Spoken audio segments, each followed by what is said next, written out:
Hey guys, how's it going? Elliot here again. In today's video, we are going to be doing something that I haven't done in a little while, and that is going to be looking at another modern Game Boy-esque handheld knockoff thing. The last one we looked at was this, and it turned out to be quite possibly one of the worst things I've ever seen in my life, let alone just reviewed on this channel. It was basically a really thick knockoff Game Boy looking LCD game which weighs absolutely nothing. The only cool thing about this was that they had it initially for your phone, so it was really thin, and this was not for your phone, and it basically, because of the batteries having to go in, batteries, been looking for those, because of the batteries going in, the whole thing is massive, but it kind of feels like you're holding a bar of soap, and it is just really awful. So we're going to try and forget about that. Another one that I also reviewed very recently was this. A lot of the time with these kind of knockoff things, they have illegal games on there, and by illegal I mean they've basically just taken the exact ROM from the game and put it on their device, which without paying any licenses, without paying the creators. So what this attempted to do was make original games, and in the process it absolutely did a terrible job, and these games are all awful, if I'm honest. So this is, although it looks cool and has the weirdest ergonomic design I've ever seen in my life, it turned out to be pretty bad, and the game's really let it down. I mean, you'd probably get an hour of fun on the train or something, just exploring through the different games, endlessly trying to find one that isn't awful, but in terms of a modern Game Boy, it's not really that. Another one that we also looked at was this, and I guess that kind of correlates with this, the Bitboy. This was a fake Bitboy which was made to look exactly like the Bitboy, but it wasn't. And then this, of course, is actually the Bitboy, and we're going to be having a look at these again a little bit later in this video. But here is another one. This one was far better. This was the Retro Mini, and everybody was super hyped about this. It was probably one of the most hyped consoles of 2017.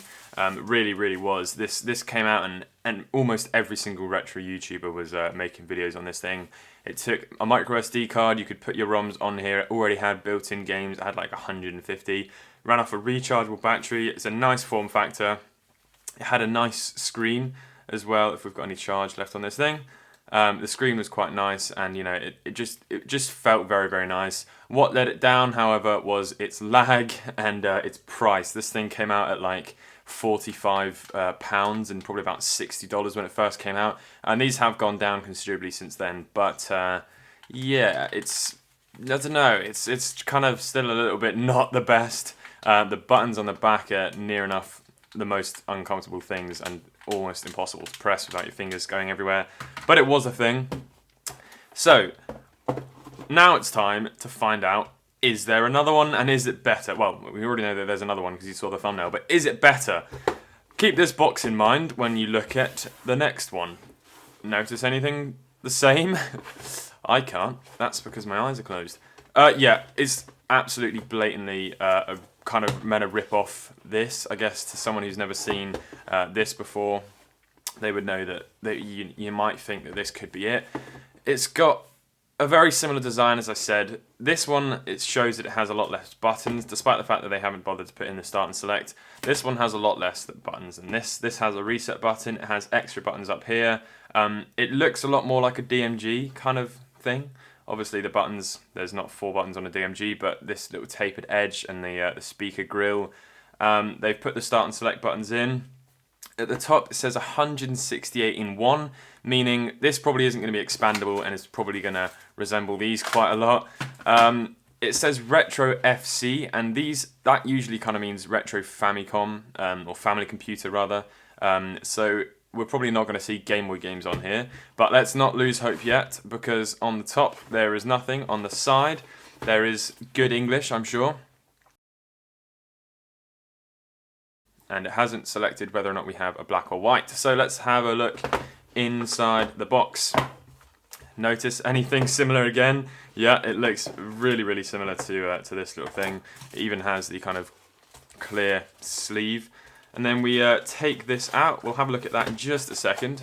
We're not going to bother going through the manual. It's just going to be poor translations and misery and pain. And then inside we have the standard old micro USB cable and the standard AV video cable, which comes in literally everything. I have more of those than I have money. So here it is. Wow, doesn't that look absolutely beautiful? Doesn't that look like what we want the retro Nintendo Game Boy Mini thing to look like? Doesn't it just look so much better than this? It feels so much more substantial. The buttons are soft. These are a little bit hard. These are, you know, in fact, I don't know, this is probably a bit more, I don't know, these are a little bit spongy maybe. The D-pad feels very, very nice. It's very hard for some reason for companies to make good D-pads these days, but they've nailed that. This is micro switched. Start and select feels beautiful. Slightly tapered off to the side there, which is a little bit strange. More so than this one, but maybe that is standard. In fact, let me grab a DMG. Here is a DMG. The obviously on this one you can see it is slightly kind of underneath, but not so much on this one. This one's really, really off to the left. In terms of everything else though, this does look quite a lot like a DMG. On the top we've got our power switch, we've got our micro USB, we've got our AV. On the side we have nothing other than this tiny little volume wheel which kind of sticks out, which is a little bit weird. What was it like on this? Oh, it was the same actually, so that's fine. We've also got our battery. Inside here is a Nokia clone battery, which is good, which means you can buy absolutely hundreds of these and then take more than you'll ever need with you. In terms of feel, they've also kind of kept this grip on the back. In terms of feel, it feels, I mean, it looks stunning. It feels a little bit light, I'm not going to lie, but it has a nicer weight to it than the likes of the Cool Baby, or the Bitboy, whatever you want to call it. And it definitely feels way, way, way more comfortable. So what is going to let this thing down? Or is it going to be absolutely great? Is it going to be the best thing? Because so far, I'd say it's better than this. It's better than this. It's better than the real Bitboy. I don't know why we haven't got this out of the bag yet, but it's better than the real Bitboy. It's 100% going to be better than this. And nothing will ever beat this. So let's have a look and see. Because I'm sure you guys at this point are quite excited because of just how stunning that looks. Honestly, I can't even tell you how absolutely beautiful that looks. When I first saw this on AliExpress, I was blown away by how amazing it looked. And I really reckon people will kind of use this, you know, and make retro minis and stuff in this because the screen looks like the same size that you see. So I reckon they'll probably put a pie in here and then Happy Days, Bob's your uncle, and make a nice console. Or is this already a nice console? Let's turn it on. I'm sorry. I just would like to give you a bit of a heads up. At this point, you either have two options. You can leave the video and know that potentially this thing was very, very good, and it was in fact the best console of 2018, period. Alternatively, you can continue watching the video and find out just how shit. Oh no.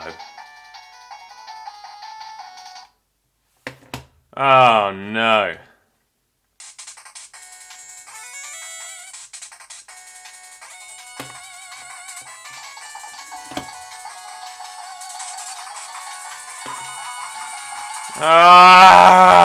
Okay. We have been slightly let down. If only it was this in this, but I guess the fact that this doesn't have any L and R shoulder buttons probably gives that away. Okay. Let's do it then. Super Mario Bros. There's quite a lot of them. Super Mario World 9. Hang on. That's not a real game.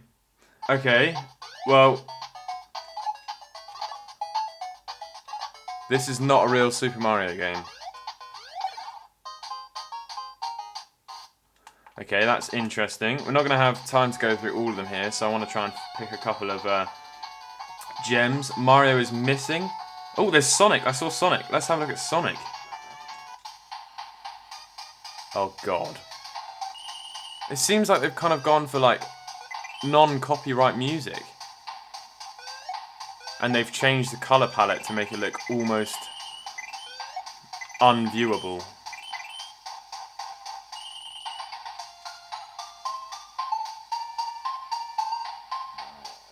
Oh my lord. Oh, we died. What a shame. Okay, so far, it definitely looks like you could have some enjoyment by going through the the fake games. Of course, we've got Angry Birds on here. Let's just try not to mention that. We've got Double Dragon 3. Pocket Monsters, which is always that fake, weird Pokemon thing. World Cup. It seems to be going downhill. I don't know why we've got more Angry Birds. Whoever asked for those. Why do they keep giving us those? I swear, if someone's emailing these companies saying Angry Birds is good, keep adding it. They need to be killed. Okay, this is interesting. It's definitely not as good as I was hoping it was going to be, but you can never tell with these things. It obviously went all out on the design, and then when it came to actually putting the software on, they were just like, yeah, well, this already exists. Let's just use that again. So in that sense, it's become questionable. Although one thing that I will definitely say is the screen quality is far, far nicer than the Bitboy. Like, it's going to be very, very hard for you to see it, but it's obviously the screen is far bigger, so that already gets it more points, and it feels more comfortable. So I guess you can say if you enjoyed the Bitboy, this is better, and it's far, far cheaper. The Bitboy, when that came out, was like the same as the Retro Mini. It was like 40 or 50 pounds or something, like 60 euros, $60.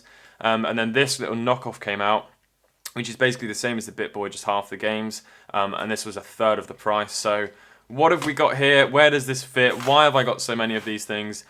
It's better than these two. It's questionably nicer feeling than this, but it's not as good, and I'm a little bit disappointed, but we definitely have to do something with this shell, because I love that massive screen on the front there, and the amount of buttons that it has. That is definitely going to be modded 100%. I will leave the AliExpress link in the description. I won't get any sort of kickback because there's no way of affiliating those links, but if you guys would like to support the channel, then I'll leave the Patreon links down below, blah blah blah blah blah. Thank you very much for watching this video. Let me know what you think. Is it good? Is it bad? Which one do you prefer out of all of these? And I'll catch you in the next video. Peace.